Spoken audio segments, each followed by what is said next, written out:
Você confere na edição de hoje do Jornal Rádio Universidade. Ministério Público acusa empresária e PM por agressão à grávida e pede júri. Suspeita de roubar e agredir idosa é presa em Imperatriz. Polícia Rodoviária intercepta carga ilegal de cigarros em caminhão na BR-316. Violência contra a mulher. Operação ultrapassa 180 prisões no Maranhão. Tem política com Felipe Clã. Quem manda no PT é a direção nacional. Comissão estadual só obedece sem discussão? Tem Marocando História com Marcos Saldanha. Tem boletim da Copa com Paulo Pellegrini, expectativas para Brasil e Noruega e também as partidas de quinta e sexta. E roteiro cultural, as melhores opções de lazer para o seu fim de semana aqui na sua Universidade FM. Isso agora no Jornal Rádio Universidade. Jornal Rádio Universidade. Com Adalberto Júnior e Mayra Nogueira. Bom dia a todos, bom dia Mayra Nogueira. Bom dia Adalberto Júnior, bom dia ouvintes que acompanham a nossa programação. No Jornal Rádio Universidade, nesta sexta-feira, Mayra, dia 3 de julho. Isso, de 2026. Dia Internacional Sem Sacos Plásticos. Dia Internacional das Cooperativas. Dia Nacional de Combate à Discriminação Racial. É dia do Ministério da Justiça. E também dia dos incrédulos, mas tem que acreditar. Ou seja, hoje é dia de São Tomé. São Tomé, mas a gente tem que acreditar. Domingo, né? Domingo, Brasil e Noruega tem que acreditar. Tem que acreditar nas boas energias, no pensamento positivo e torcer que vai dar. Já deu certo. Já deu certo. Daqui a pouco sai o nosso placar. A Universidade FM alcança mais de 30 municípios maranhenses e o mundo através da internet. Acesse www.universidadefm.ufma.br. Baixe o nosso app oficial. Participe pelo WhatsApp 992 17 26 47. Estamos no Instagram, Twitter e Facebook. Acompanhe também nos compiladores de rádios e plataformas de áudio. Spotify, Deezer, Amazon Music e Apple Podcasts. Universidade FM. O mundo se move sempre mais na 106,9. 7h15. Agora vamos aos destaques dos principais impressos locais.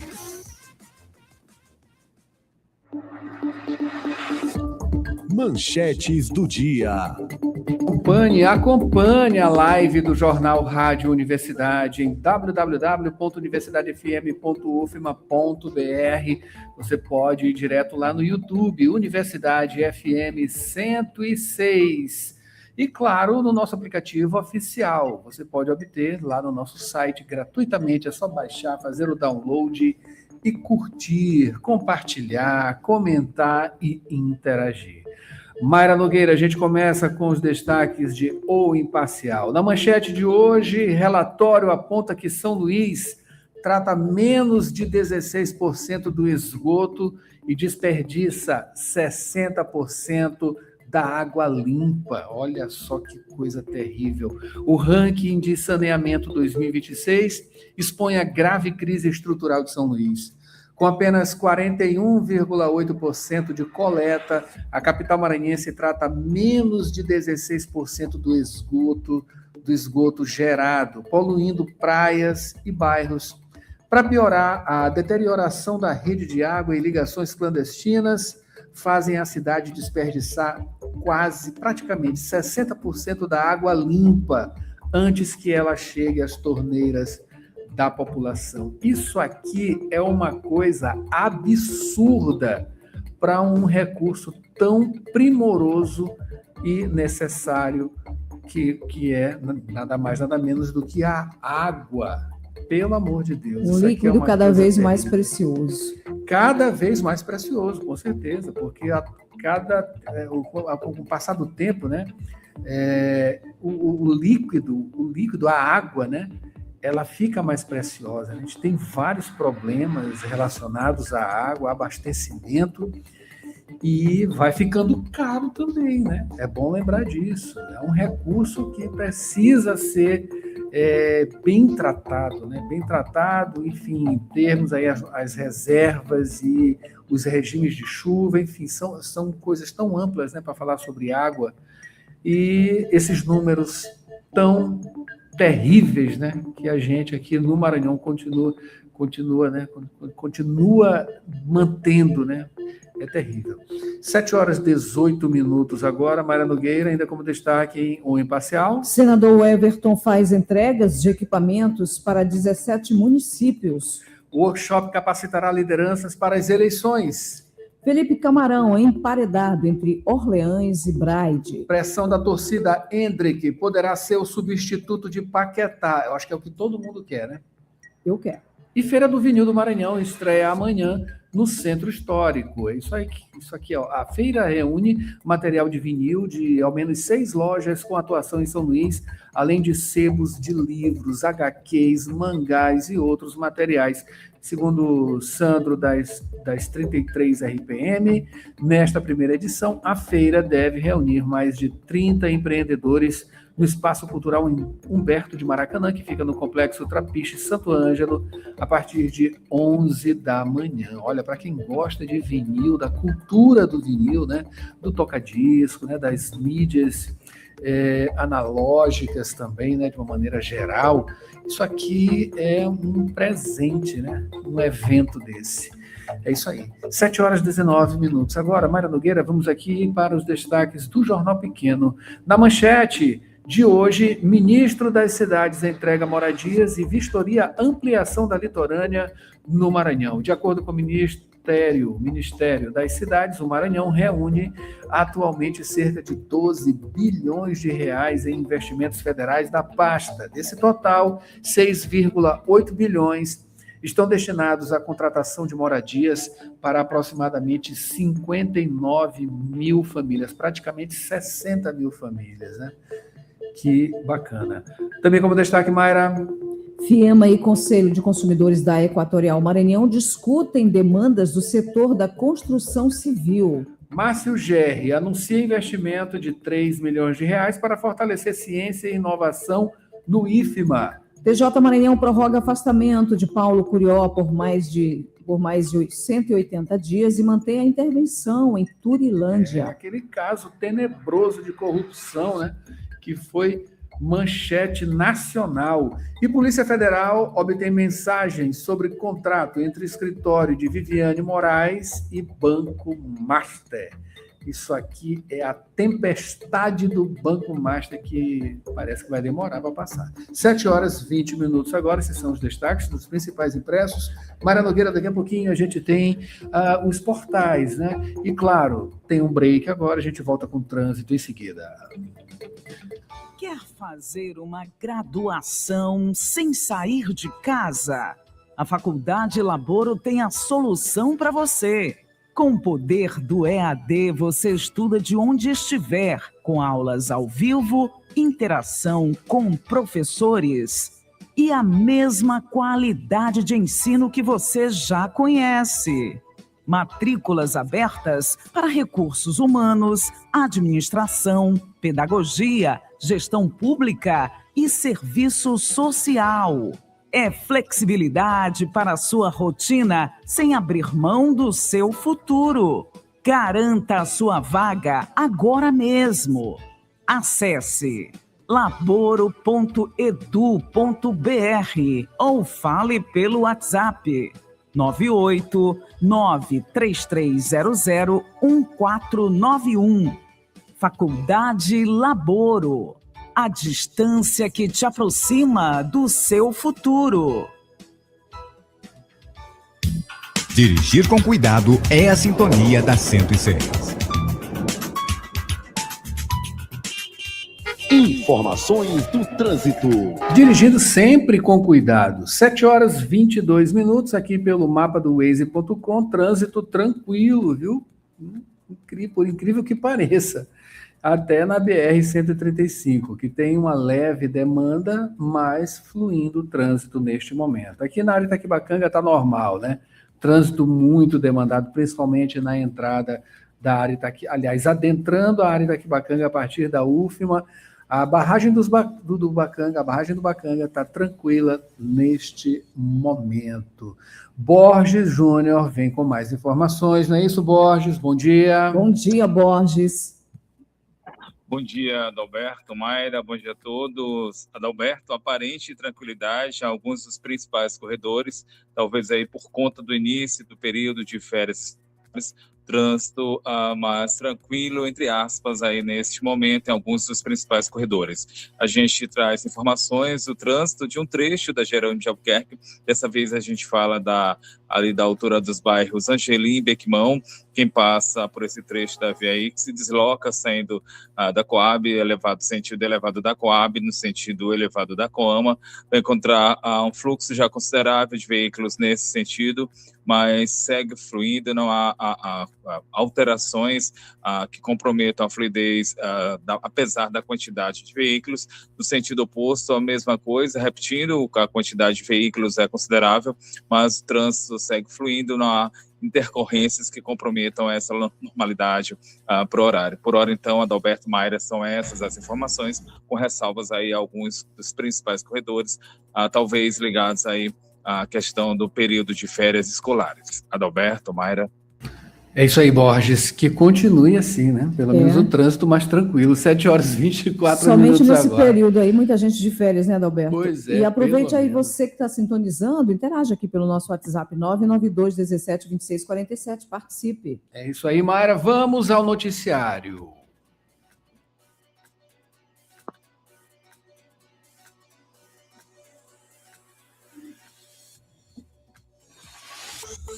Notícias da cidade. Borges, começando por esse caso, né? Um caso de grande repercussão também, né, nacional. O Ministério Público acusa a empresária e PM, policial militar, por agressões contra grávida. E também pede júri. É isso aí, Borges. Adalberto, a empresária é a Carolina Estela Ferreira dos Anjos e o policial militar Michel Bruno Lopes Santos, denúncias do Ministério Público do Maranhão a essa empresária e também a esse policial militar.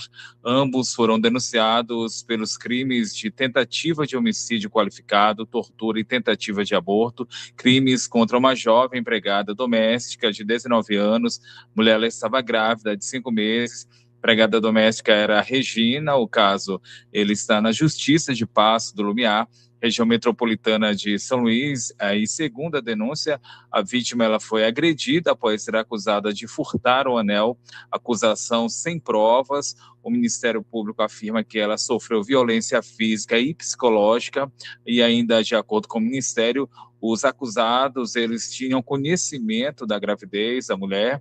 A investigação, ela aponta que a empresária teria planejado as agressões e que o policial militar participou dessa ação criminosa. Esse policial teria usado uma arma para ameaçar a jovem e ainda, de acordo com o Ministério Público, as agressões elas continuaram mesmo depois de o anel ter sido encontrado, objeto que estava na própria casa da empresária. Laudos médicos, então, e outras provas reunidas durante o inquérito sustentaram essa acusação, provas como depoimentos e também áudios. A vítima, ela sofreu ferimentos, teve perda parcial da audição, isso em consequência das agressões sofridas. Agora, a Justiça vai decidir se recebe a denúncia. Caso isso aconteça, essa denúncia seja recebida, o processo ele segue para a fase de instrução e, ao final, os acusados eles podem ser julgados pelo Tribunal do Júri. Enquanto isso, o Ministério Público pede a manutenção da prisão preventiva dos denunciados, aí a empresária, a Caroline Ferreira dos Anjos, e também o policial militar, Michel Bruno Lopes Santos. Adalberto, Mayra. Borges, falando agora de uma suspeita de roubar e agredir uma idosa. Ela é presa, Imperatriz. Isso, essa mulher foi presa em Imperatriz, suspeita de invadir a casa de uma idosa de 69 anos. Depois da invasão, essa mulher agrediu e roubou o celular da vítima, da idosa. A idosa que foi socorrida continua internada, está uma unidade de pronto atendimento. As investigações, elas ganharam força depois, a partir de imagens de câmeras de segurança. Esses vídeos, essas imagens foram divulgadas nas redes sociais e ajudaram, então, a identificar a suspeita, se chegar a essa suspeita. O sargento da Polícia Militar, mesmo de folga, reconheceu a mulher e participou, então, das buscas. Os policiais, eles fizeram um cerco na região do porto de Balsas e encontraram, então, a suspeita escondida em uma área de mata. Ela foi detida. No início, chegou a negar o envolvimento do crime, que disse que não teria praticado, mas ela foi confrontada com as imagens e, diante aí das evidências, ela acabou confessando o roubo, confessando o crime. Essa mulher informou onde havia escondido o celular, aparelho que foi recuperado pela polícia. Agora, a suspeita e o aparelho foram levados para o plantão central da Polícia Civil e, segundo a Polícia Militar, essa mulher ela foi apresentada à autoridade policial sem lesões corporais. Portanto, então, identificada essa mulher que roubou o celular de uma idosa de 69 anos e acabou levando essa idosa a ter um acidente relativamente grave, que foi a quebra da bacia. Adalberto, Mayra. Que coisa terrível, né? E nesse momento é bacana, né? Para quem tem essa possibilidade, hoje está mais acessível, monitoramento por câmera, não é isso? Importantíssimo ter câmera, hoje em dia é importantíssimo. Principalmente quem tem idosos, né? Pessoas que não têm tanta possibilidade, né, de estar tão próximo assim de seus idosos, né, seus parentes, mas já é um tipo de segurança ter pelo menos a imagem. Se não fosse essa imagem também, não teria ajudado tanto assim na elucidação desse caso, né? Entre outras coisas que podem acontecer, né? Enfim, as pessoas idosas precisam ser protegidas. Mayra Nogueira e Borges, agora falando sobre interceptação de carga ilegal de cigarros aqui no Maranhão, Polícia Rodoviária, lá na BR-316, e esse tipo de apreensão, Borges, está sendo recorrente, carga ilegal de cigarros, lembrando aí que é uma das principais modalidades do crime organizado. Exatamente, Adalberto. E a Polícia Rodoviária Federal, então, apreendeu 20 mil maços de cigarros contrabandeados. Eles estavam escondidos em um compartimento secreto de um caminhão-baú. A apreensão aconteceu durante fiscalização na BR-316, altura de Caxias. O motorista percebeu a presença dos policiais, parou o veículo e fugiu para uma área de mata. Durante, então, a vistoria, os agentes encontraram caixas plásticas vazias. Em seguida, acabaram descobrindo um compartimento oculto, compartimento com 40 caixas, caixas que traziam um total de 20 mil maços de cigarros, produtos de origem estrangeira e sem a documentação devida. Segundo a PRF, a Polícia Rodoviária Federal, a marca apreendida é fabricada no Paraguai, não tem registro na Anvisa, que é a Agência Nacional de Vigilância Sanitária, por isso, então, a comercialização desse produto é proibida aqui no Brasil. Caminhão e toda a carga foram encaminhados a autoridades policiais. Agora o caso segue investigado, está sendo investigado, continua sob investigação, e as buscas pelo motorista também que fugiu, elas continuam. Adalberto, Mayra. Obrigado, Borges, pelas informações. Mayra, 7h31, pausa para a água, em seguida vem Felipe Clã. Aposentado, aposentada, você não perdeu seu valor. E o Simproecema sabe disso. Por isso, valorize os aposentados pela sua experiência, seu legado e amor à educação. Você aposentado e aposentada é importante para o Simproecema. Associe-se já e usufrua de benefícios exclusivos. Aposentado sim, inativos nunca. Educador sempre. Simproecema, fortalecendo a luta com unidade, ação e compromisso. Raimundo Oliveira, presidente.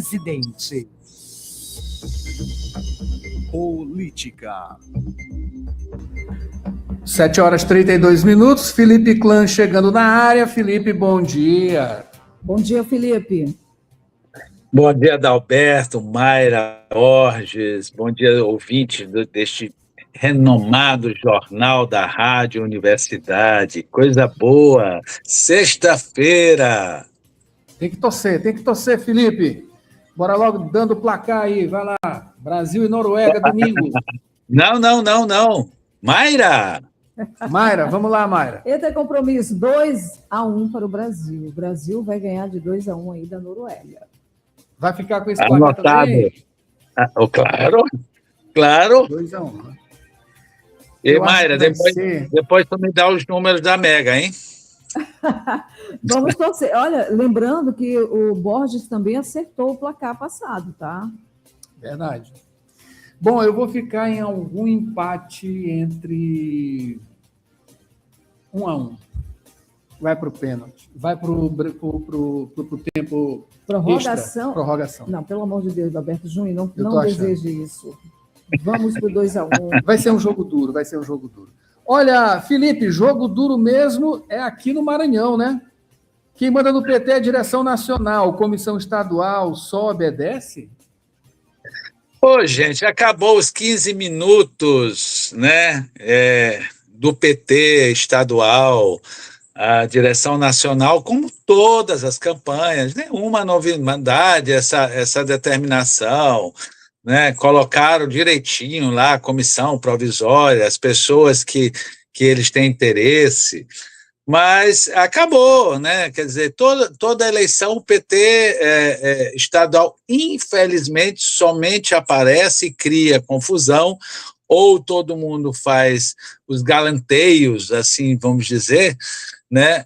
Nesses 15 minutos antes do dia 4, quando começa realmente o peso eleitoral, tanto na lei como nos prazos de correr para as convenções, meu caro Adalberto. A questão é que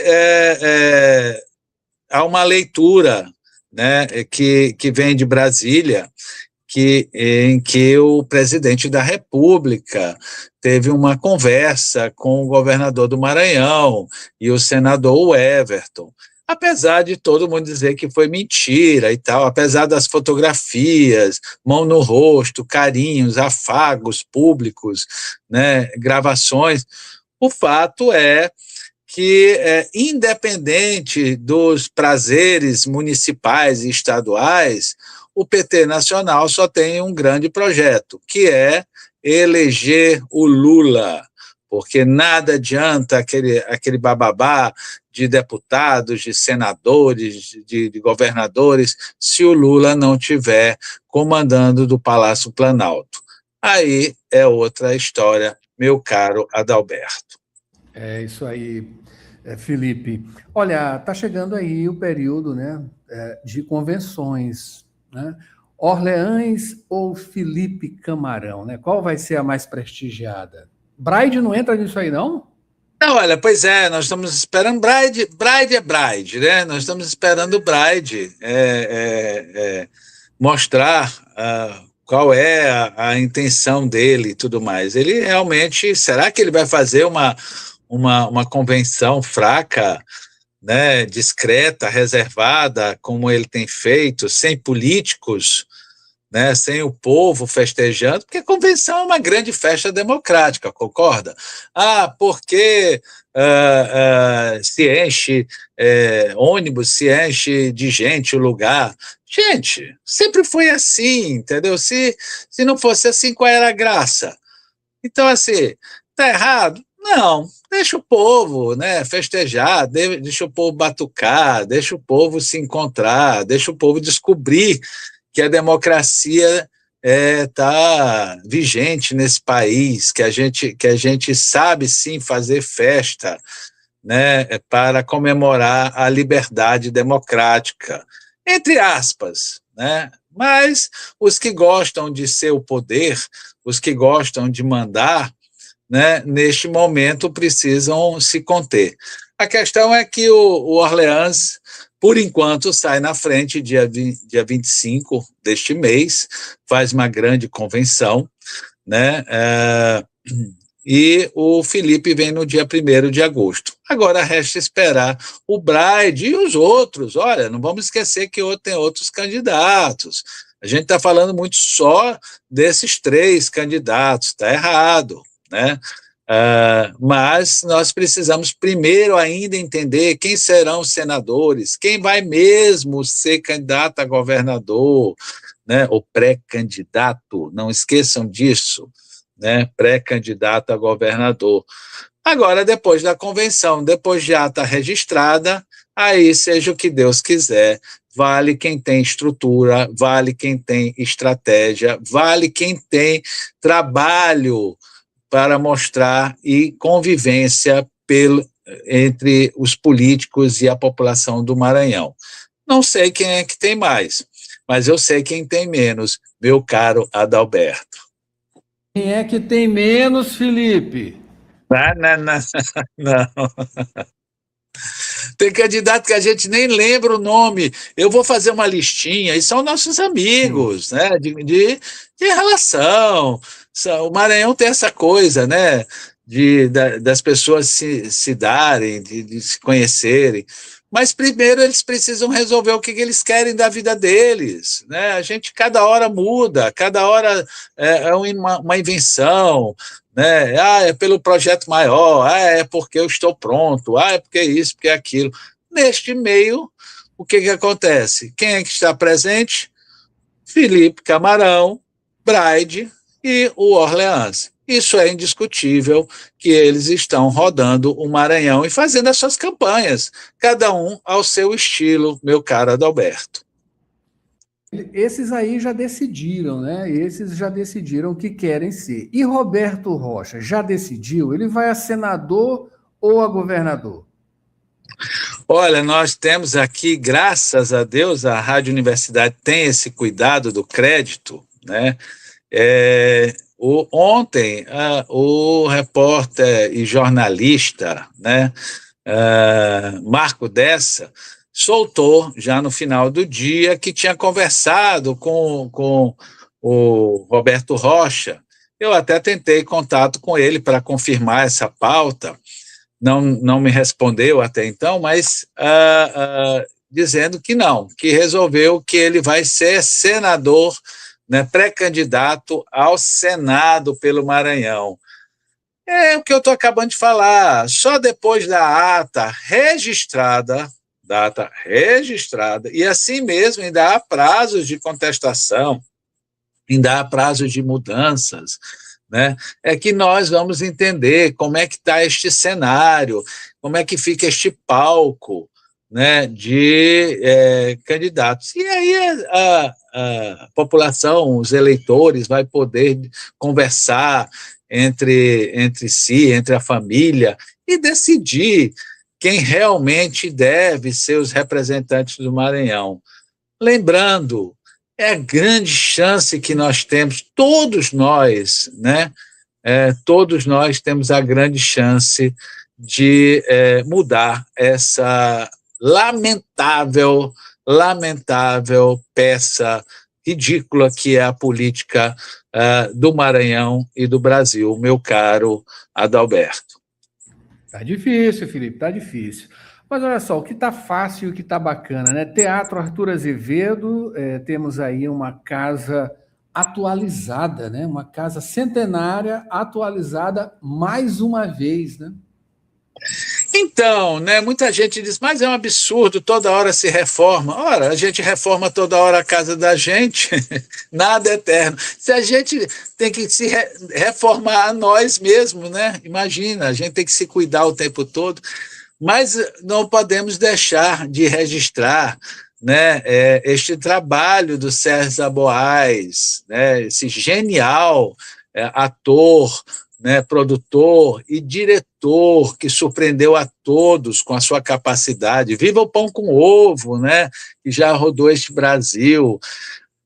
O teatro é o nosso patrimônio, e isso é fundamental. O governo do Estado entendeu que tem que sim, nós precisamos sim, e vamos ter sim, uma das casas mais modernas e com a melhor acessibilidade entre as casas de espetáculos do Brasil. Olha que maravilha, o direito de todos ir e vir, o direito da cultura fazer as pessoas felizes, fazer a conscientização, agregar, integrar, seja o que for.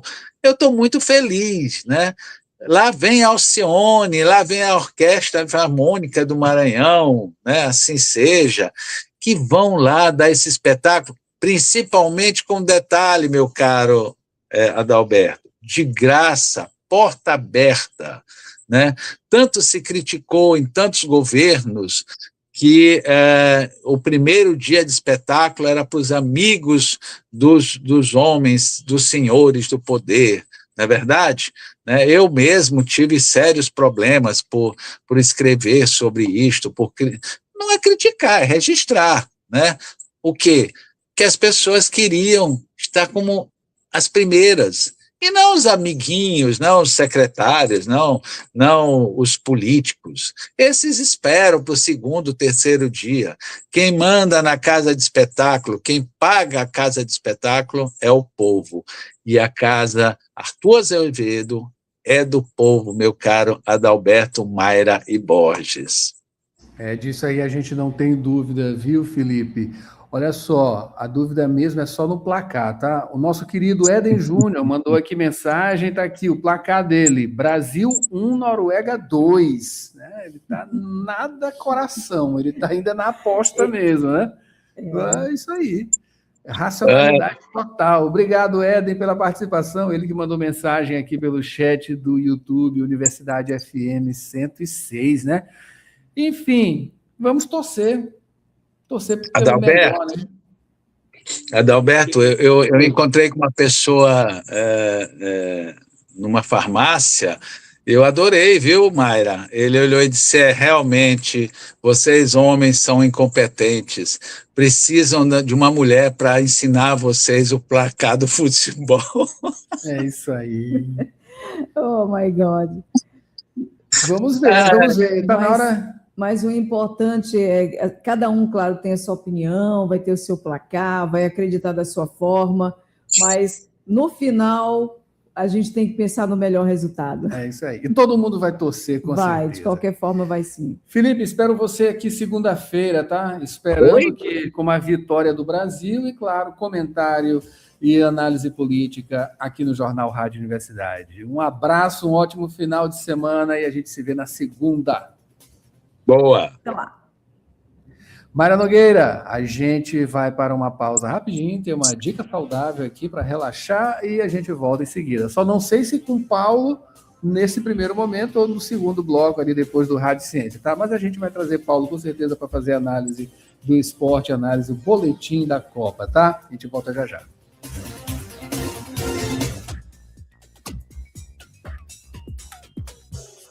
Dica saudável.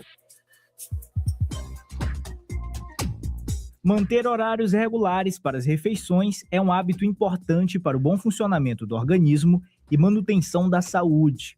Alimentar-se nos horários adequados ajuda a manter os níveis de energia, evita longos períodos de jejum e contribui para uma melhor digestão. Organizar a rotina alimentar também pode auxiliar no controle do apetite e na escolha de alimentos mais saudáveis ao longo do dia.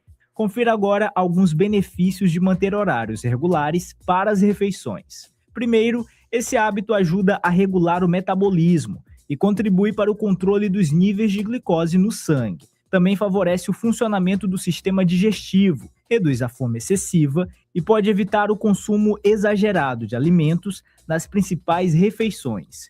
Por fim, alimentar-se nos horários corretos contribui para mais disposição, bem-estar e qualidade de vida.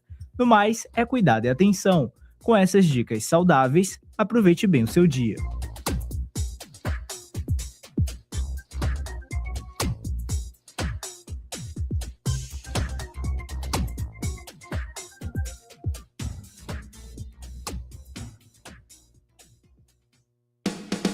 Quer fazer uma graduação sem sair de casa? A Faculdade Laboro tem a solução para você. Com o poder do EAD, você estuda de onde estiver, com aulas ao vivo, interação com professores e a mesma qualidade de ensino que você já conhece. Matrículas abertas para recursos humanos, administração, pedagogia, gestão pública e serviço social. é flexibilidade para a sua rotina sem abrir mão do seu futuro. Garanta a sua vaga agora mesmo. Acesse laboro.edu.br ou fale pelo WhatsApp 98933001491. Faculdade Laboro. A distância que te aproxima do seu futuro.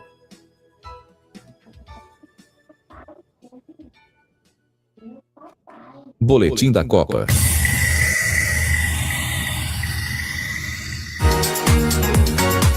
Sete horas e 48 minutos, está na hora do comentário de Paulo Pellegrini aqui sobre a Copa do Mundo e claro, né, na expectativa, grande expectativa, Brasil e Noruega, domingo, 5 da tarde. Paulo, Bom dia, Paulo. Qual é o placar para entrar logo?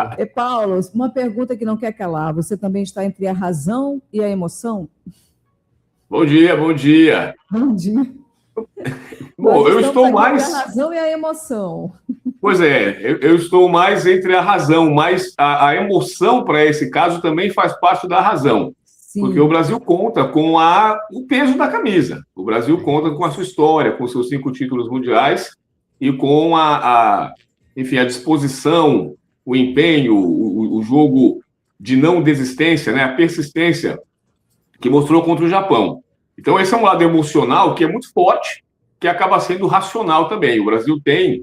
É o time a ser desafiado, né? Apesar de a gente ter visto um ciclo de 4 anos muito conturbado, e que agora o Brasil chegou na Copa do Mundo e chegou meio desacreditado. Mas depois dessas 4 partidas, o astral é outro, né? O astral entre os jogadores, na comissão técnica, na mídia, no torcedor.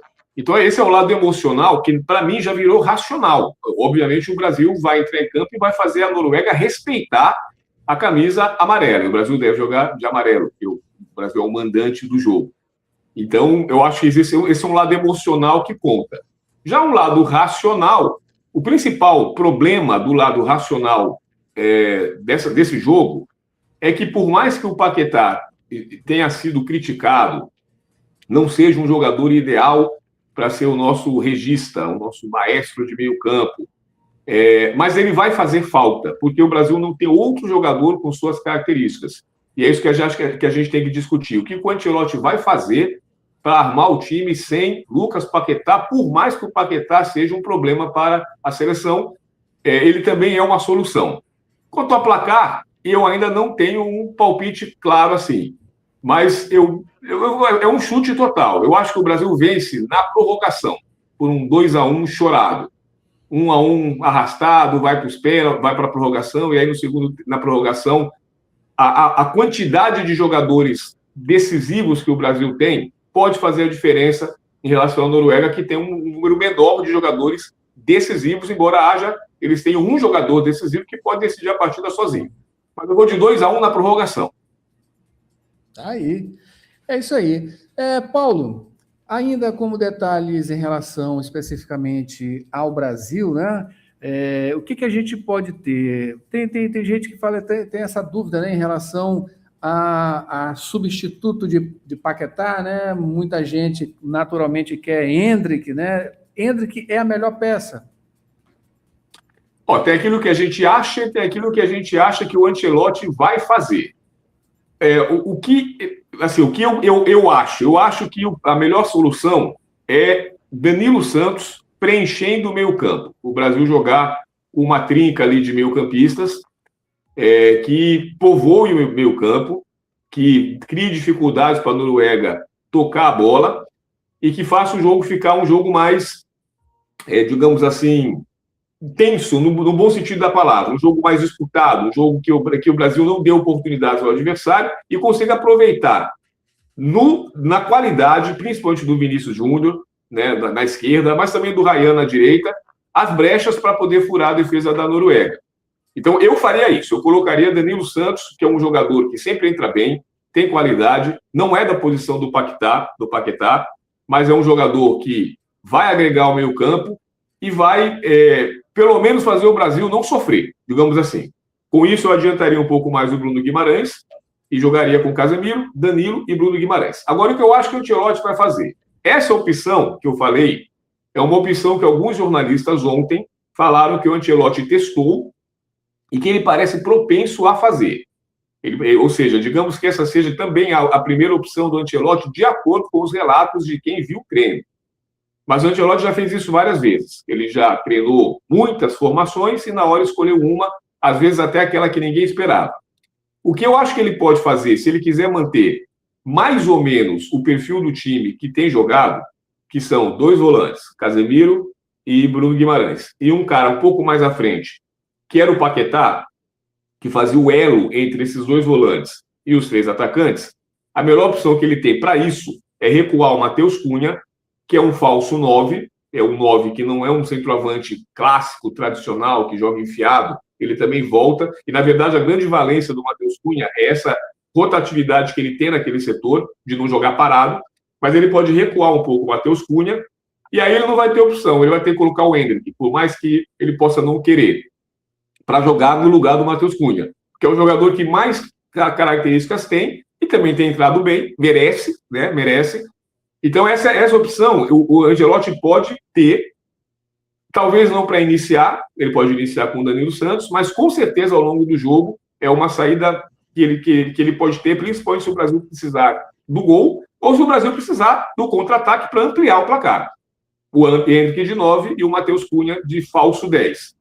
Fora essas 2 opções, eu não estou conseguindo enxergar outra. Ele não tem como colocar o Luiz Henrique ali em lugar nenhum, só no lugar do Ryan, porque o Luiz Henrique não faz outra função.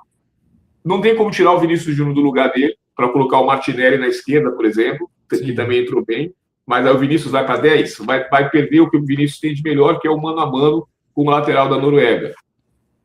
Então, assim, ele só tem essas 2 opções vendo do que o Brasil tem, né? Aí volta aquela discussão. Se ele tivesse convocado um reserva por camisa 10, que poderia ser Matheus Pereira do Cruzeiro, poderia ser o Alan Patrick do Internacional.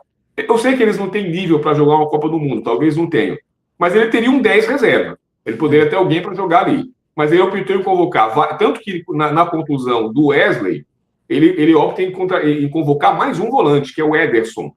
O Ederson não pode jogar ali, não é a posição dele. Então, assim, ele não tem esse cara, ele não convocou. Então, ele vai ter que improvisar. Tá. Paulo, ainda sobre a seleção brasileira e, enfim, um comentário, alguma coisa no sentido do estado mental, psicológico, né? A gente vê que essas outras seleções, elas levam gols, elas têm uma dificuldade ali em alguns momentos impostas ali pelo oponente, né? Em termos de marcação, mas mesmo levando gols, né, tem uma capacidade de se regenerar e reagir àquilo ali. O Brasil já está chegando nesse nível, enfim, a última partida deixou um pouco essa desconfiança de que o Brasil ainda não esteja com o psicológico bom para reagir um começo ruim ou alguma coisa relacionada a 1 ou 2 gols, né, na partida, que dê para reagir. E aconteceu o que já aconteceu, né? Teve viradas aí de ontem, anteontem, que foram maravilhosas, né? Olha, eu acho isso muito relativo. Eu vejo assim, que a gente tem visto essa questão mental em alguns jogos, não só na seleção brasileira. Portugal, por exemplo, ontem, quando toma o primeiro gol da Croácia, passa aí uns 10 a 15 minutos em pane completa, toma um segundo gol, deu sorte de estar impedido, aí o gol foi anulado. E Portugal tem vários jogadores experientes, jogadores que já ganharam Champions League, uma dupla de volantes do Paris Saint-Germain, tem o Cristiano Ronaldo com mais de 40 anos. Então, eu acho que essa coisa de tomar o gol e dar uma sentida, ela meio que faz parte do futebol. Concordo com você que o Brasil passou essa situação quando tomou o gol do Japão. Também ficou uns 10, 15 minutos meio atordoado. Mas, no caso da seleção brasileira, eu sempre atribuo o que a gente olha dessa falta de reação, e desses momentos de uma certa letargia, eu atribuo isso mais ao fato do time não estar pronto. Ou seja, o Brasil sente falta, na verdade, de um esquema tático definido, de jogadas ensaiadas, de pegar a bola e já saber onde o companheiro está, que é algo que um time vai construindo com o tempo. O Ancelotti tem responsabilidade nisso? Ele tem, a partir do momento que ele é o técnico já há alguns meses, em que ele é um cara no qual a gente esperava uma revolução completa no comando da seleção em relação aos seus antecessores, porque ele é um dos maiores técnicos da história do futebol. Não dá para comparar o Ancelotti com o Fernando Diniz, com o Dorival Júnior, por mais vencedores que esses caras sejam no Brasil, mas ele está falando de um cara que ganhou 5 ligas mundiais, Champions League, enfim, é um dos maiores da história. Então o Ancelotti tem responsabilidade? Tem. Mas também um trabalho não se faz em apenas alguns meses, né? De seleção brasileira, então, ou de seleção de maneira geral, são anos e anos. Quer dizer, o ideal é você ter um ciclo que dure 1 ou 2 Copas do Mundo, até 3. É normal que um técnico, como o técnico da França, o Deschamps, ele está desde antes da Copa de 18, já ganhou uma, foi na final em outra, é o favorito nessa. Então, assim, não se troca técnico toda hora. Então, o Ancelotti, que já renovou para 2030, que vai ser o nosso comandante na próxima Copa também, com certeza até lá vai melhorar muito. A gente está pegando o cara no início do trabalho. Então, eu acho que essa questão no Brasil é mais tática. E aí o jogador sente o quê? A falta do saber o que fazer para surpreender o adversário naquele momento da crise é que gera a ansiedade, vai gerar a questão emocional, vai gerar o erro. Mas existe no Brasil uma questão tática, que é básica. Então, e o jogo contra o Japão demonstrou as duas coisas. Essa letargia depois do gol, mas também um segundo tempo em que o Brasil não tirou o pé do acelerador. O grande mérito foi, o Brasil foi até virar o jogo, não desistiu. Então, assim, psicologicamente foi muito forte no segundo tempo, a ponto de fazer o gol da vitória no último lance. Então, eu acho que essa questão talvez não afete tanto. O que não pode haver é um desespero, é alguém expulso, uma entrada fora de propósito. Isso ainda não ocorreu com a seleção brasileira. Uma grande bobagem, dar um gol feito. Então, eu acho que a gente está bem nesse aspecto. Mas tomar um gol sempre é ruim. A gente tem observado na Copa do Mundo momentos de, enfim, uma certa inquietação quando a seleção toma um gol. Ou todas as seleções têm ocorrido isso. São raras aquelas que mantêm um padrão de autocontrole gigantesco que não sente um gol, né? Vamos ver se o Brasil consegue se manter também nesse mesmo nível. Paulo, para a gente finalizar aqui, a gente acabou tomando tempo mais com o Brasil, claro, né? Naturalmente, e só que teve tantas partidas ontem, muitas emoções, né? E, enfim, a leitura dessas partidas de ontem, uma expectativa justamente para hoje e até o final de semana, quem sabe? A grande leitura de ontem foi que a Espanha acordou, né? A gente vinha falando durante a Copa muito da França e da Argentina, que foram as duas últimas finalistas. A França com o seu time repleto de craques, a Argentina com o Messi iluminadíssimo, e a Espanha vinha jogando mal, não vinha jogando o que se achava dela, mas ontem a Espanha resolveu estrear na Copa do Mundo. Então a Espanha fez um jogo que ela costuma fazer. Só ela fica com a bola, o adversário não consegue fazer nada, e ela vai construindo uma chance atrás da outra e vai ganhando naturalmente. Tanto que a Espanha já enfrentou a França 2 vezes, de uns 40 jogos para cá, e não perdeu nenhuma das duas. Ou seja, a Espanha é um time no nível da França, a verdade é essa, só que com outras características. Não tem os craques que a França tem, não tem o Mbappé, mas tem um tipo de futebol que ela sempre fica com a bola, o outro time tem que correr atrás. Então, assim, vamos colocar a Espanha de novo no nível em que ela parece estar. Ela está entre os favoritos. Por isso que eu falei a questão dos quadrantes ontem, né? A Copa está de um jeito que a França está de um lado da chave e vai jogar contra o Paraguai para pegar o vencedor de Canadá e Marrocos. Tudo bem que Marrocos tem feito uma Copa do Mundo extraordinária, olho em Marrocos. Mas a França é muito favorita nesse quadrante, ela tem tudo para estar na semifinal.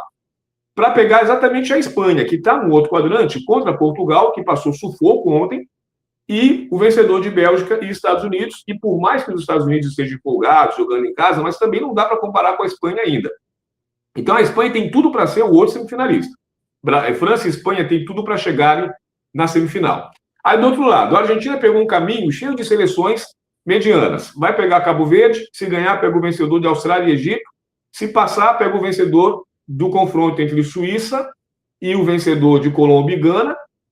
E aí, a gente pode ter uma Argentina e Suíça, uma Argentina e Colômbia. A Argentina é favorita contra a Suíça, contra a Colômbia. Então, a Argentina tem um quadrante também que ela é fácil de chegar na semifinal. O problema ficou com o Brasil, que o Brasil vai pegar ali no seu quadrante seleções do mesmo nível daquilo que se apresentam na Copa do Mundo. Porque o México está surpreendendo, a Inglaterra tem grandes jogadores e a Noruega também tem. Então ficou Brasil, Noruega, México e Inglaterra para um deles estar na semifinal. Não dá para cravar que vai ser o Brasil, ficou tudo muito igual aí. Então o Brasil foi o que se deu pior. Ele pegou um quadrante mais difícil. Serão jogos desafiadores até chegar à semifinal eventual contra a Argentina. Se tudo correr bem, o Brasil passa da Noruega, passa do vencedor de México e Inglaterra e vai pegar a Argentina na semifinal. Então, o que a gente desenha é um Brasil e Argentina de um lado e França e Espanha do outro, para afinal ser os vencedores desses confrontos. O caminho mais difícil é o do Brasil.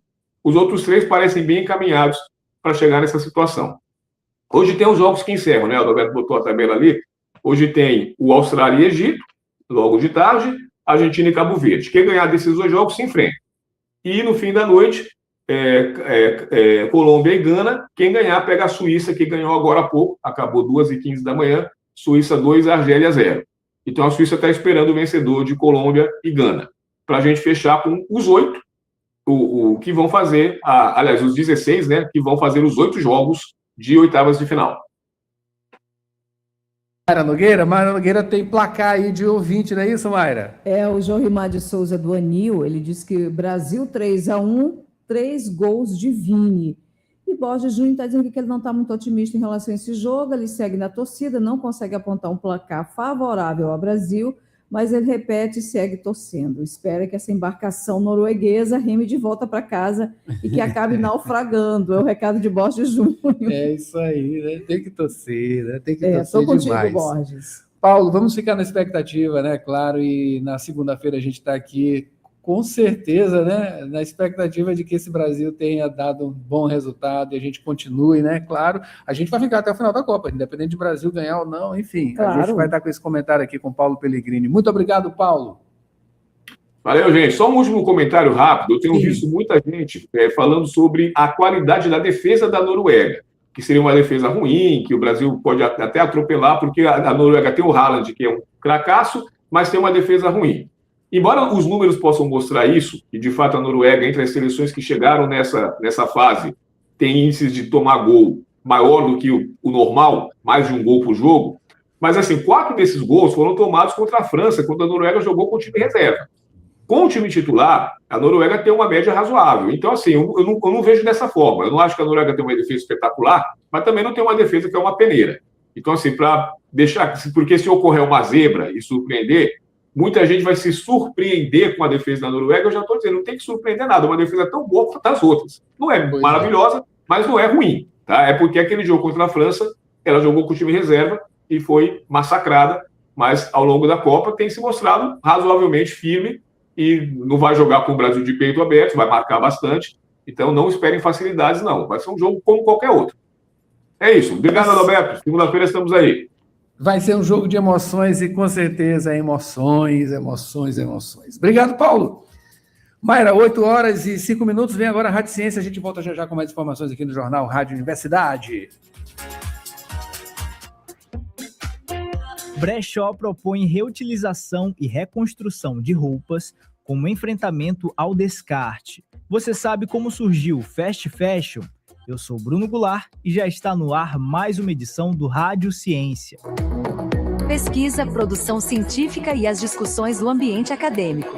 Rádio Ciência. As notícias do universo científico. De segunda a sexta, agora em 4 horários. 8 da manhã, 2 da tarde, 6 da tarde e 9 da noite. Na Universidade FM. O programa Rádio Ciência tem o apoio da FAPEMA, Fundação de Amparo à Pesquisa e ao Desenvolvimento Científico e Tecnológico do Maranhão.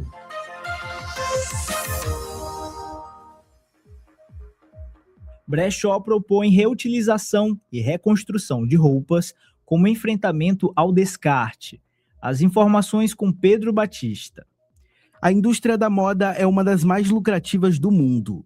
Da alta costura até o fast fashion, o mercado de vestuário estava avaliado em mais de $1 trilhão em 2025, representando 1,6% do PIB mundial, de acordo com pesquisa da Uniform Market. Mesmo valendo tanto, essa indústria ainda é pouco sustentável. Um estudo da FGV, Fundação Getúlio Vargas, aponta que apenas 1% das roupas produzidas são recicladas no mundo. Na contramão desse cenário, o Nadu, Brechó e Upcycling é uma fashion tech, ou seja, aplica tecnologias digitais para otimizar produção e consumo, com foco na economia circular a partir do reuso ou reconstrução de peças doadas. De acordo com a graduanda do curso de Ciências Sociais da UEMA Caxias, Alex Dudman, fundadora e coordenadora geral do NADU, o brechó se destaca por equilibrar tendências da moda com a economia circular. O NADU ele se destaca, ele se diferencia principalmente através do seu nicho de roupa, que a gente trabalha com roupas vintage, roupas U2K, que são uns estilos muito em alta, em ascensão agora, mas também que possuem uma identidade própria, muito específica, justamente da época do período em que eu e minha sócia colaboradora, a gente nasceu dos anos 2000. Não só isso, também a gente trabalha juntamente com o upcycling, com um modelo de negócio que ele é muito mais circular. Então, a gente se destaca muito pela nossa apresentação e o nosso funcionamento. O nome NADU surge da união entre os nomes das sócias fundadoras. O Na veio de Naná, apelido de Ana Vitória, e o Du vem de Dudman, sobrenome de Alex, mas também carrega outro significado. A palavra tem origem africana e significa circular. Já em atividade, o NADU funciona à escala mais reduzida. De acordo com Alex, o tempo é o principal desafio para o trabalho, por conta da curadoria e da confecção de novas peças a partir das que já existem. Além do reuso e reconstrução, também pretende implementar tecnologias digitais na dinamização do trabalho, uma inteligência artificial para extração de medidas e identificação de tecidos pelo WhatsApp, e e-commerce com catálogo inteligente e filtros estéticos, além de outras iniciativas. Alex explica que a falta de reconhecimento desse trabalho é um dos desafios do mercado de brechós. Existe também uma dificuldade do reconhecimento do trabalho do brecholeiro, né? Da pessoa que trabalha diretamente com o brechó, fazendo essa curadoria, porque dentro da nossa sociedade, o mais comum mesmo é consumir das lojas de departamento, quando a roupa já está ali etiquetada, saiu direto da fábrica para a loja. Entretanto, muitas dessas roupas atualmente não são produzidas com tanto cuidado. No brechó não é a respeito somente da revenda de peças usadas, a gente passa pela curadoria, que é basicamente uma reconstrução dessas peças. A gente reforma essas peças e isso demanda tempo, dedicação, e muitas das vezes as pessoas não entendem ou não querem pagar o valor justo a isso. O projeto tem fomento da Fundação de Amparo à Pesquisa e ao Desenvolvimento Científico e Tecnológico do Maranhão, por meio do programa Centelha 2. Pedro Batista, Jornalismo, Universidade FM, fonte confiável de informação para mais de 80% do público na pesquisa exata. Lembre-se, se você, cientista e pesquisador, quiser apresentar o seu trabalho aqui no Rádio Ciência ou no Rádio Ciência Entrevista, entre em contato pelo Instagram, @Rádio Universidade FM. Tome Ciência. E o Fast Fashion, você sabe como surgiu?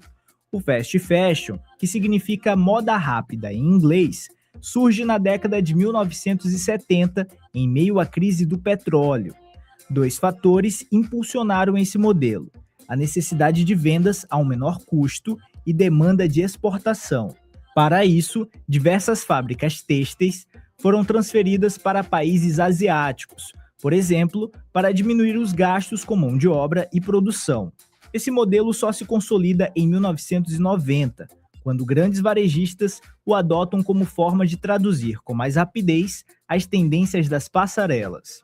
Entretanto, o fast fashion carrega problemas: peças de baixa qualidade, aumento no descarte de resíduos e no consumo de água, trabalho escravo ou em condições precárias e outros. Você sabia? Tome ciência! Pesquisa, produção científica e as discussões do ambiente acadêmico. Rádio Ciência. As notícias do universo científico. De segunda a sexta, agora em 4 horários: 8 da manhã, 2 da tarde, 6 da tarde e 9 da noite. Na Universidade FM. O programa Rádio Ciência tem o apoio da FAPEMA, Fundação de Amparo à Pesquisa e ao Desenvolvimento Científico e Tecnológico do Maranhão.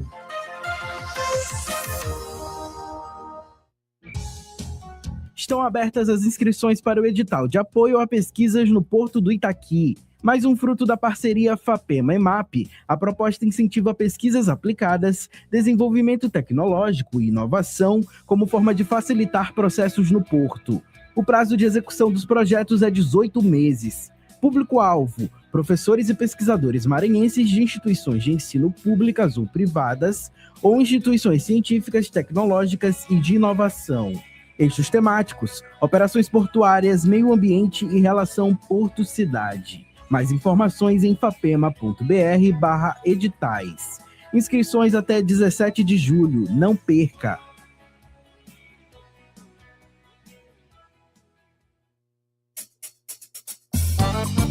Ei, já pensou em cuidar da sua saúde dançando? Na Movidência a gente mexe o corpo, solta a mente e ainda se diverte de verdade. Vem sentir a energia do forró, da seresta, do balé, do fit dance, do estileto e outros ritmos. É muito mais que dança, é qualidade de vida. Bora? Mais informações no nosso perfil no Instagram, @ed.movidence.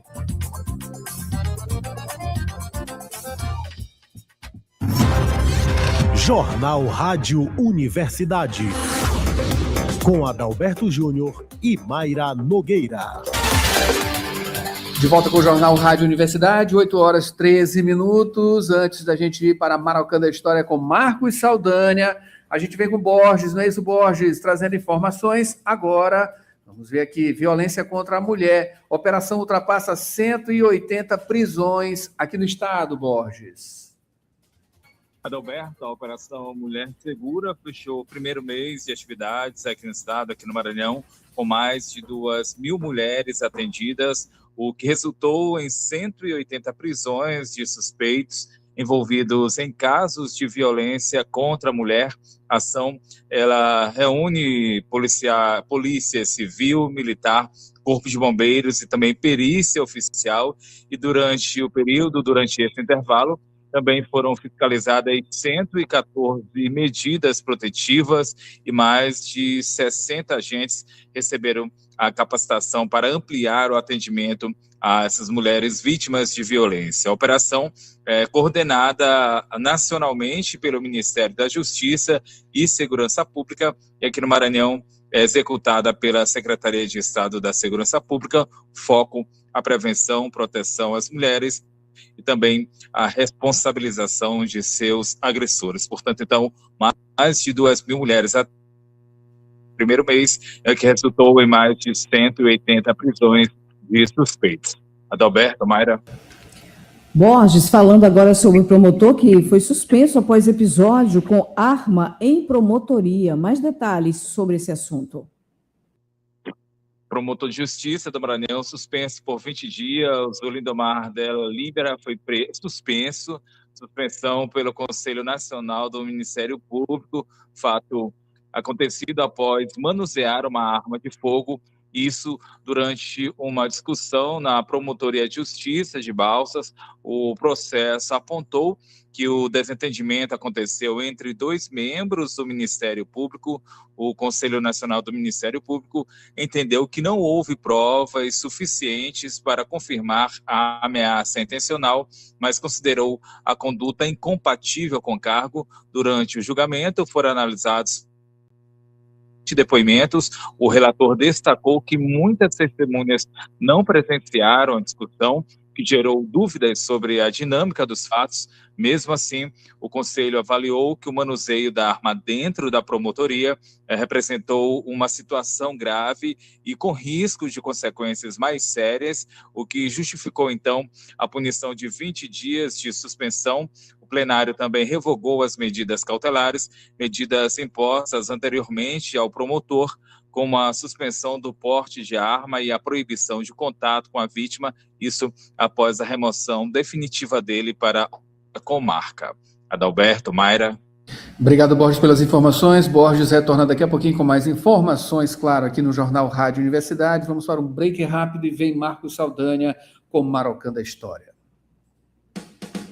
Atenção, São Luís! O seu futuro acaba de ganhar um novo endereço. A Faculdade Laboro chegou com um novo campus, agora na Coab. Novas oportunidades e o mesmo compromisso com o seu sucesso. Escolha o seu caminho: direito, estética e cosmética, administração, recursos humanos, pedagogia, serviço social e gestão pública. Matrículas abertas. Acesse laboro.edu.br ou chame no WhatsApp 989-3300-1491. Laboro Coab. Avenida 4, número 97, quarto conjunto Coab Anil. O seu futuro começa agora. Marocando a História, com Marcos Saldanha. Ele chegou aqui já no YouTube, né? O Marcos Saldanha trazendo, claro, as divagações e também os melhores raciocínios históricos, culturais aqui no Jornal Rádio Universidade. Marcos, bom dia. Bom dia, Marcos. Bom dia, Mayra, bom dia, Adalberto, e bom dia, nossos teleouvintes, que já estão começando a ficar, me parece, com saudade dos festejos juninos, né, dos arraiais, que estão findando aos poucos, mas no Maranhão tem ainda julho, aí vem a morte do boi, então a gente fica com uma temporada maior do que no restante do Brasil, porque a gente é apaixonado pela cultura popular, né? Pelo menos assim deve ser, não é? Demais, demais. Olha, Marcos, claro que sempre fica, né, a coisa do cosmos, né, do São João junino, do Alto do Bumba Meu Boi, enfim. E esses personagens, eles sempre trazem alguma coisa, algum recorte que lembram muito também, né, a coisa do agora, da atualidade, e também coisas que se perpetuam, né? Qual a sua análise justamente sobre isso, né? Dentro dessas representações históricas estão conflitos, tensões, a vida econômica, política, social e também cultural do Brasil, né? Pois é. Se a gente para ver o que hoje virou a apresentação do Bumba Meu Boi, a gente pensa de como o pai Francisco e Catirina e pai Francisco, cada vez que entram num arraial, né, eles recontam a história do Brasil. O Bumba Meu Boi, ele é uma representação de um Brasil colonial, mas que insiste em ser atual nos dias de hoje. Se a gente pensa na representação da história do Alto do Bumba Meu Boi, né, que é a origem do Bumba Meu Boi, os jesuítas utilizaram uma narrativa, né, um enredo, criaram, né, para catequizar os indígenas, sobretudo. Não havia dança, mas já havia o elemento teatral. Portanto, o alto do Bumba Meu Boi, ele está dentro da origem do Bumba Meu Boi.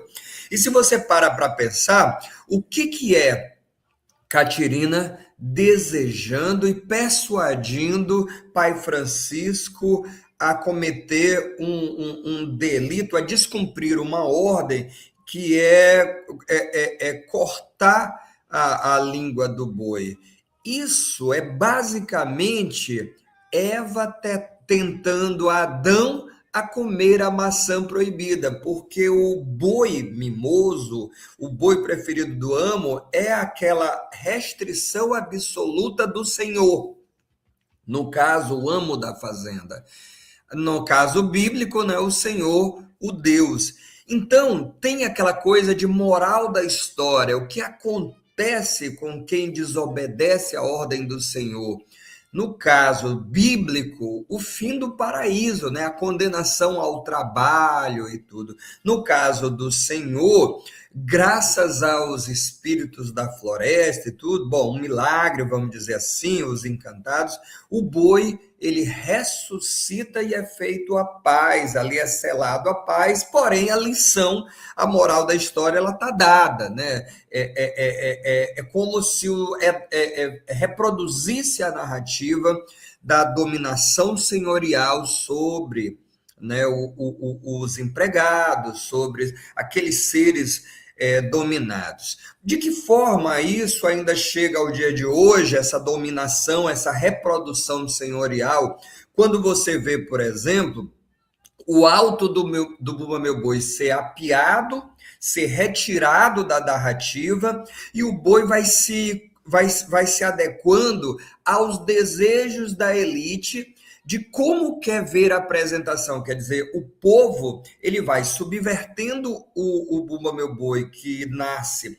de uma tentativa de dominação, de catequização, o povo vai se apropriando daquele elemento e vai tomando conta da brincadeira, incluindo tambores, fazendo a mistura com elementos africanos e indígenas, e levando ele para dentro da sua comunidade. Quer dizer, é uma subversão.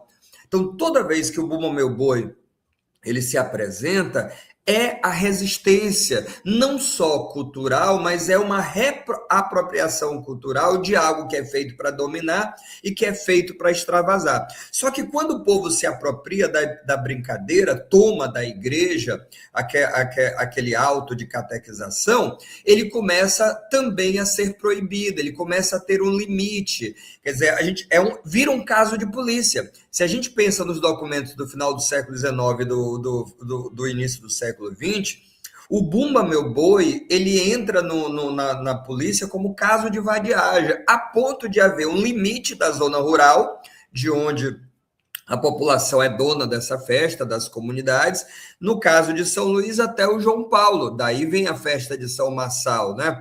Porque é algo que a elite não quer, os batuques, as vadiagens, ela não quer dentro da sua cidade civilizada, aristocrática e provinciana.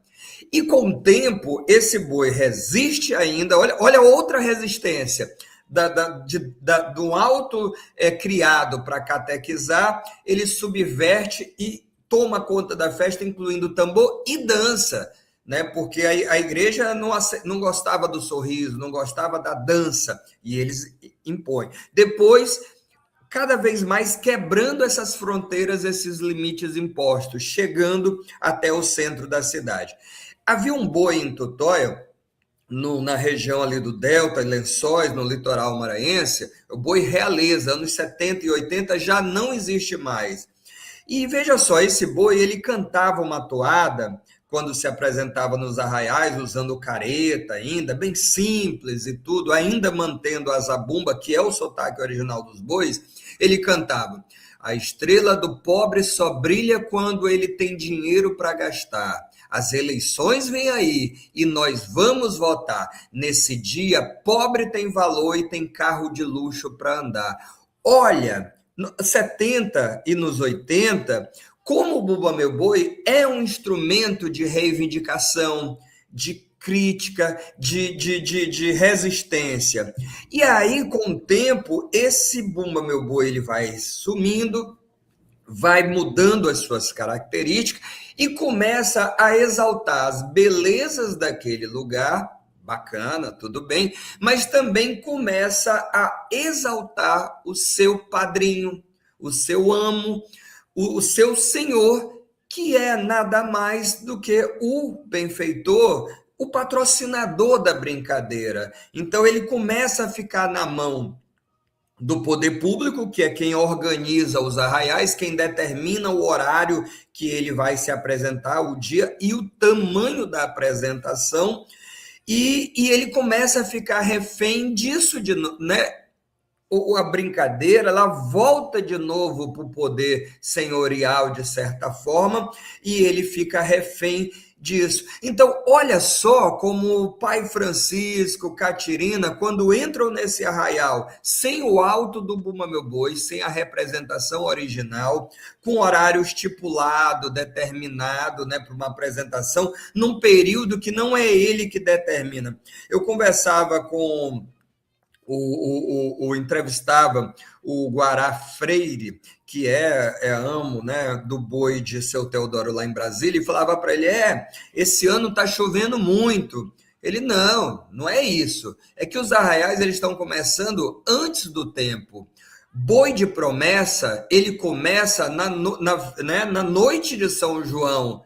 E aí eu parei para pensar, é isso mesmo. Os bois estão se apresentando antes por conta de uma pauta, né, comercial e tudo. Sim. E o boi de promessa, ele não entra antes do São João, ele entra depois, que é um período que já começa a diminuir as chuvas. Isso é o ciclo, quando a população se apropria, ele marca um período do calendário ligado ao período de agricultura, né, já a comemoração de colheita e tudo. E quando você vai perdendo esses elementos, você vai subvertendo a origem para atender uma pauta comercial. Então, essa é uma grande dificuldade, porque impor aos mestres editais, projetos culturais, é impor também aos mestres um enquadramento no modelo comercial. E aqueles mestres que não conseguem fazer os projetos precisam contratar pessoas que vão cobrar 20% do valor que deveria ir para a brincadeira, ou seja, para todo o batalhão, vai para uma empresa. E esse valor que é pedido, nem sempre ele vem da forma que é pedido, é determinado por alguém. Então, as brincadeiras, elas saem da mão da população, né? Daquele sujeito que dá a vida por uma promessa, que sai da zona rural. Não à toa, muitas brincadeiras, Adalberto, elas saíram da zona rural, e elas estão hoje em bairros da cidade. Quer dizer, com todo respeito, e faz um belo trabalho, o Boi de Morros, salvo engano, está no Quatraque, o Boi de Axixá está no Monte Castelo, porque eles precisam vir para a cidade para atender essa demanda de apresentação. E aquele boi rural, com aquele vaqueiro, né, com aquela índia, lá da zona rural, que é a origem da brincadeira mesmo, ele vai acabando, ele vai sendo preterido do público e também dos arraiais.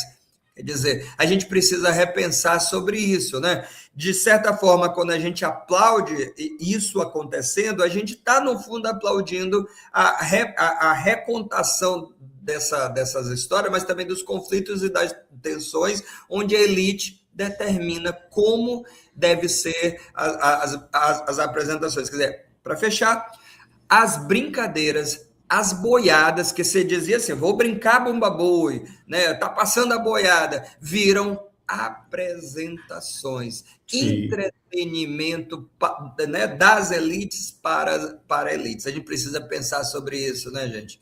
Sem dúvida, sem dúvida. Marcos, não fosse o limite do tempo aqui, eu ia pedir para você adentrar justamente, como você é historiador, né, na questão do marxismo. Existe um marxismo aí por trás, né, permeando essas relações, claro, né, do início do seu comentário, relações de poder, né, que estão aí representadas até hoje no Bumba Boi. Mas a gente está no limite do tempo, infelizmente, a gente vai ficar devendo, você vai ficar devendo, né, no caso. Eu pedi, a gente pode trazer isso aí depois, quem sabe, né, que é muito interessante, claro, né, trazendo toda essa raiz justamente histórica e cultural, né, para manter também, né, ajudar a manter essa tradição e que ela seja aí ad eternum. Olha, o que tem de ser traz força, né? O que vem com força permanece, e que assim seja, porque apesar disso tudo que nós mostramos, o Bumba Meu Boi segue resistindo, e eu espero que assim continue por muito tempo, porque a força da tradição e a força popular da cultura é muito forte.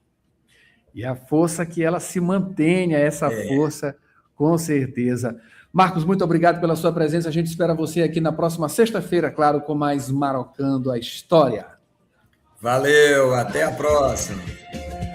E olha só, a gente volta já com mais Borges Júnior. Ainda tem roteiro cultural aqui com a gente. Não saia daí, a gente volta já com mais Jornal Rádio Universidade.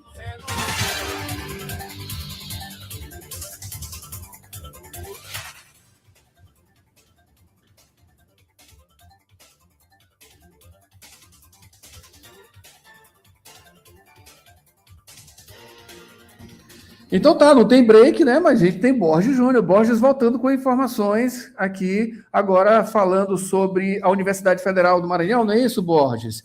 Recebendo o Encontro Nacional de Professores de Universidades Federais.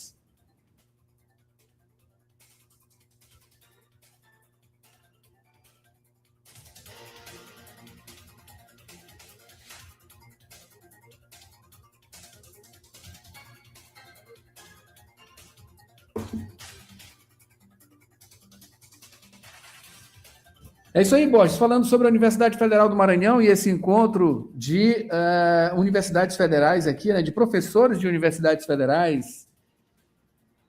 Exatamente, Adalberto. São Luís recebe de 3 a 5 de julho o 79º Conselho do ANDE, Sindicato Nacional.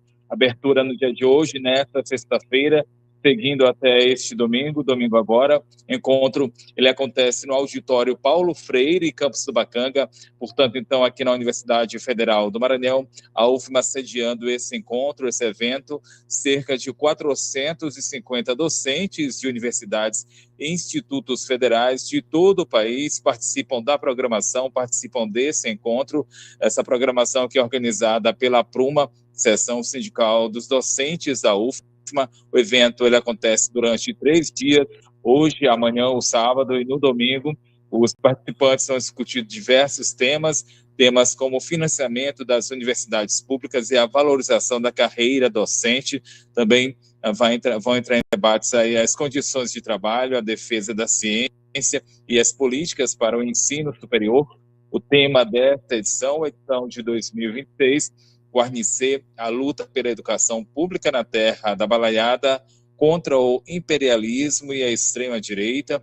O encontro também vai definir propostas para o plano de luta da categoria e, segundo a organização, esse evento ele reúne representantes de todas as regiões do Brasil, de todas as unidades da federação e reforça o debate sobre o fortalecimento da educação superior pública e dos direitos dos docentes. Outras informações relacionadas à UFMA, a Universidade Federal do Maranhão, podem ser acessadas a partir do site da instituição, portalpadrão.ufma.br. Adalberto, Mayra. Borges, falamos agora do Teatro Arthur Azevedo, que reabre as portas após modernização. Teatro Arthur Azevedo, aqui em São Luís, voltando a receber o público nesta sexta-feira, no dia de hoje.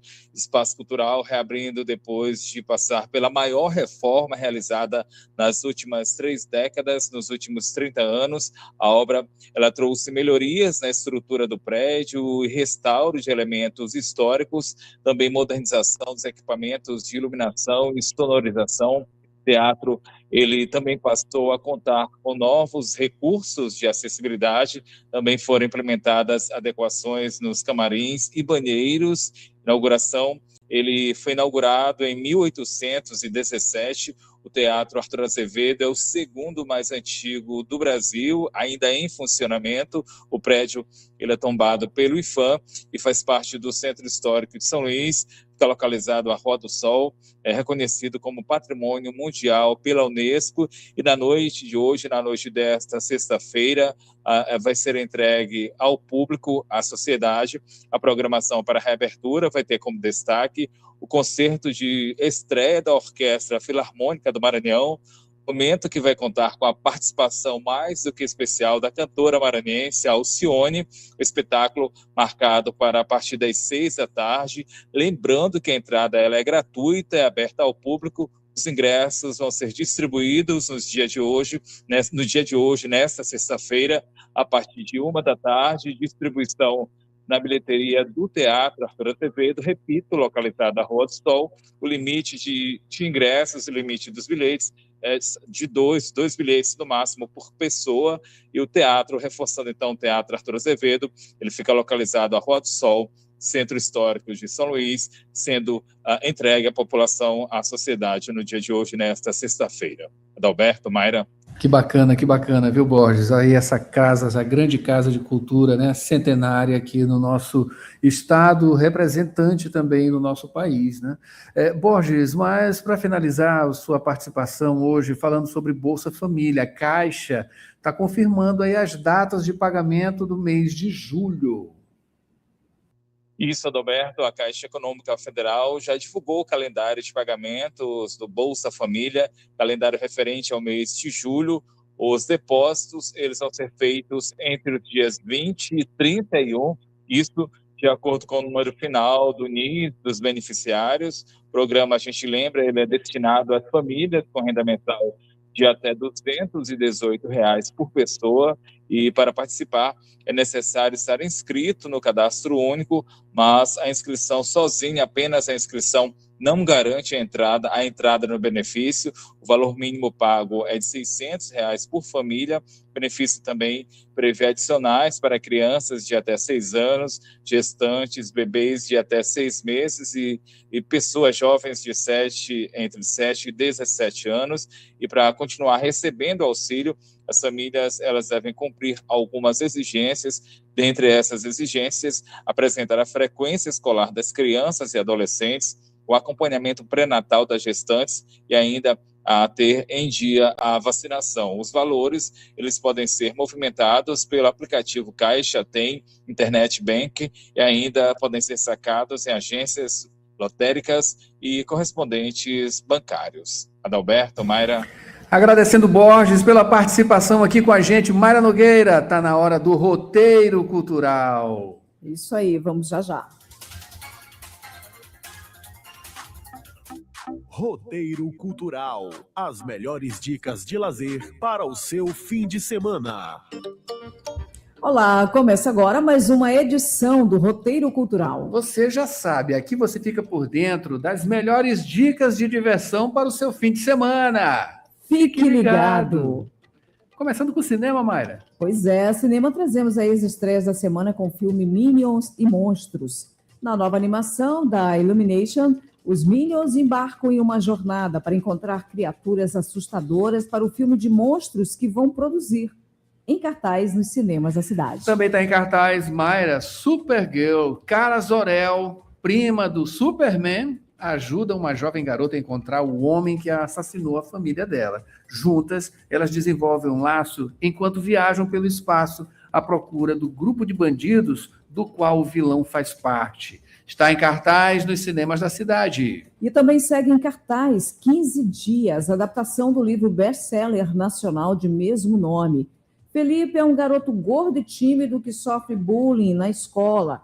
Nas férias de julho, afastado dos colegas que o maltratam, ele é obrigado pela mãe a hospedar o vizinho Caio, por quem acaba se apaixonando.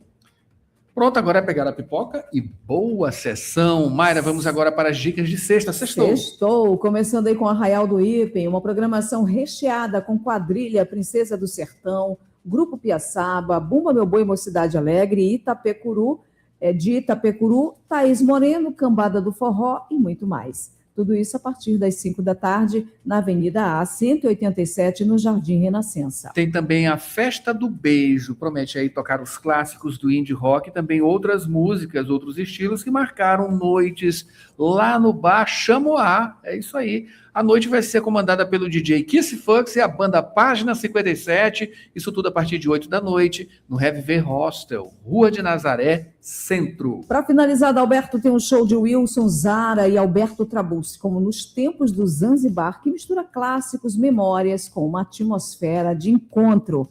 É a partir das 8 da noite, no Miolo Bar, na Avenida Litorânea, número 100. É uma sessão de revival aí, legal. Vamos para as dicas de sábado, Mayra, agora começando com Fit Dance Championships Maranhão, competição de dança, né, com os maiores talentos do Fit Dance do estado. O vencedor vai representar o estado, né, o Maranhão, na grande final do Fit Dance Champions, que vai acontecer no Fit Dance Com 2026, isso na Bahia, né, lá em Salvador. Após a competição, vai ter também aulão oficial. Esse evento começa às 3 da tarde, no São Luís Shopping, né? Fica lá na Avenida Professor Carlos Cunha, número 100, Jaracati. Para continuar, tem o Botequim com os DJs Carl e Thay Ribeiro, tocando músicas pop latinas, nostálgicas e brasileiras. Em seguida tem o grupo Feijoada Completa, que toca os sucessos do samba, a partir das 4 da tarde no Reviver Hostel, na Rua de Nazaré, número 200. Olha, para finalizar as dicas de sábado, tem São Luís Gospel, com Fernanda Brum, Isaías Saad, Suede Silva, tudo cantando aí sucessos da música gospel,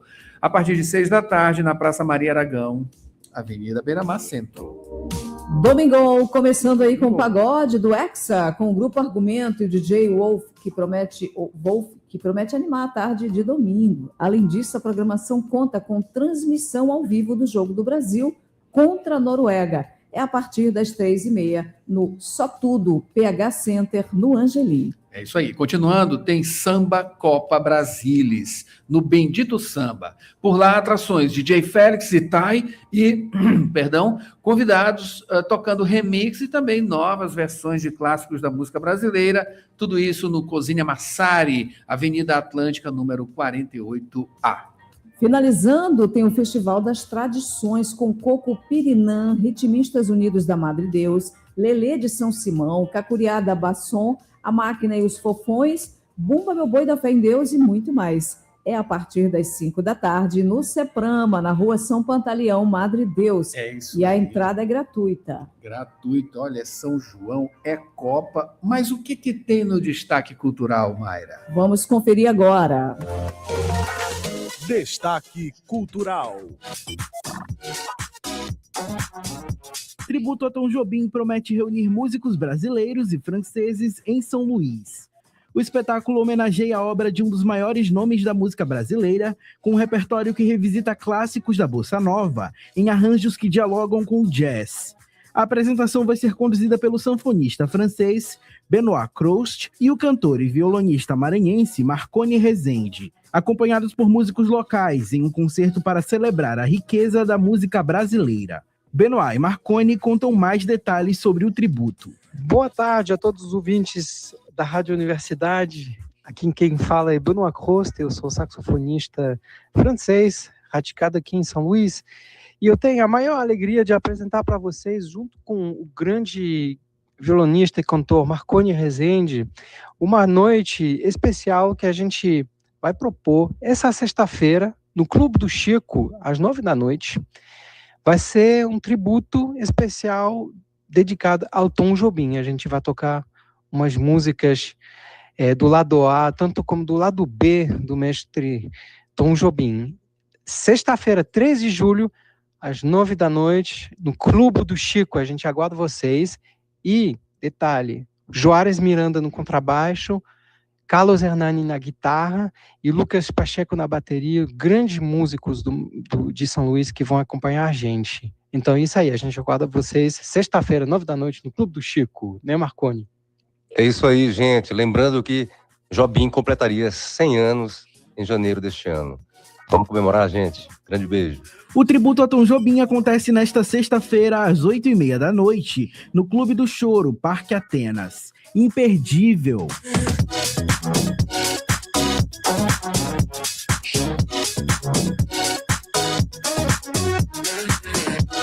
É isso aí, ótimas opções para esse fim de semana. E claro, torcendo domingo, 5 da tarde, Brasil e Noruega, tá, Mayra Nogueira? Eu espero você aqui segunda-feira. Você fica no final de semana, claro, Sim. com a nossa audiência. Tem muitos programas, tem muita coisa boa aqui pela Rádio Universidade, tá? O que vem agora, Mayra? Vamos ficar aqui com Rádio Ciência Entrevista, tem também ainda o FSADU, Programa Avançar, Programa Fala Defensoria, e a gente começa já o Manhã 106, trazendo o melhor da música nacional e internacional, informações e muito mais. Universidade FM, 40 anos de talentos no ar. Jornal Rádio Universidade volta na segunda-feira. Até lá. Até lá, Alberto. A gente se encontra já aqui, tá? Nas ondas sonoras da Universidade FM.